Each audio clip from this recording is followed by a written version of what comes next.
Here's what I use to drill the holes up there, if you were wondering. These are paddle bits. And here's a 1-inch paddle bit, 7/8, 3/4.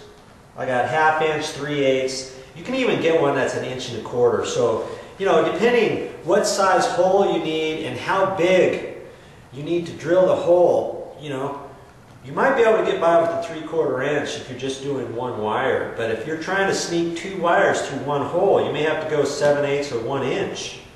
And always have more than one paddle bit ready and waiting, because you might break off a tip if you hit a nail up there. Or I've even lost a bit before by putting it in my drill, and then as I'm drilling down, maybe it chatters a little bit and I didn't re-cinch up the chuck, and this bit just loosened up and dropped right in after I drilled the hole. So you got to be careful of that too.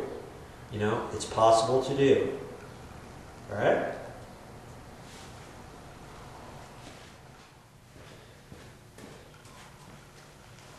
One more thing I wanted to talk about concerning your paddle bits.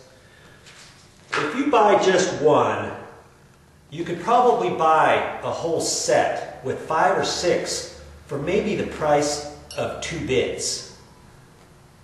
2 different paddle bits, you know? So look around and see what they have. And here's another thing to consider. You may not break a tip off, but if you hit a nail, if you don't break that off, or if you hit a knot, or anything like that, eventually these bits go dull.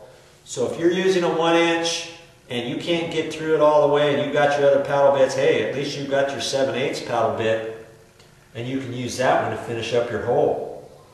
You know? Stuff like that. Be prepared for your project. That's what I'm telling you.